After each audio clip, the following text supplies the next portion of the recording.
lost, scared. It's just this one time. And the person says, I'm sorry, and it'll never happen again. And if the person you love is doing that to you, it's going to affect how you feel about yourself. I've been a broadcast journalist for 25 years now. It's been a while. Commercial news reporter, a commercial news anchor, and a documentary producer. And let's just say a series of not the best choices in my life led me into a relationship that was dark. I think the worst instance happened when I was slapped across the face, shoved into a room to where I fell over a chair, and you see this look on this person's face of such anger and hatred, and they kick you in the stomach, not once, but twice.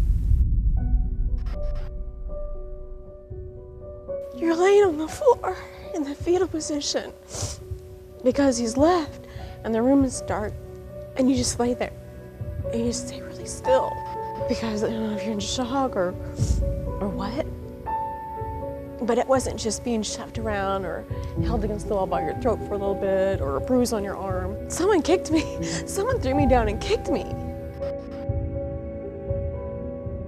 I'd called the police. The police would not make him leave. In fact, a police officer told me that I could file to have him evicted since his name wasn't on the mortgage.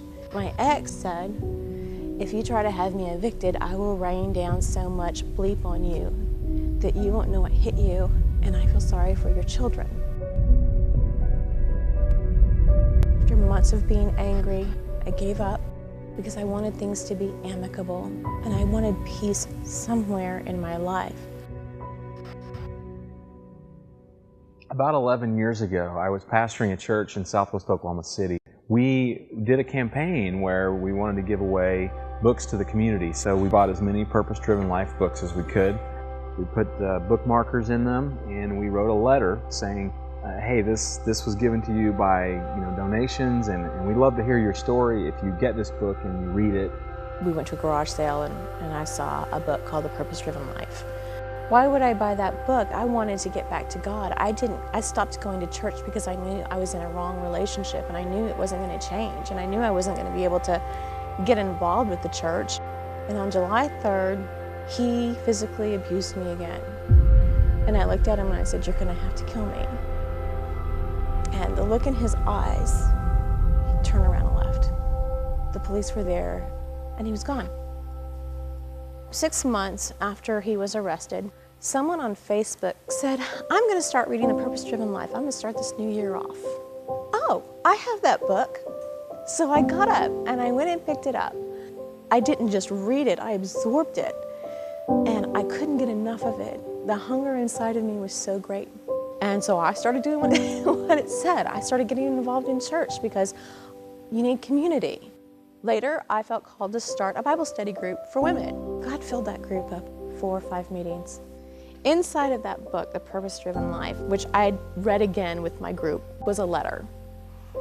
And I pulled it out and I had seen that it was dated 2003 from some preacher at some church.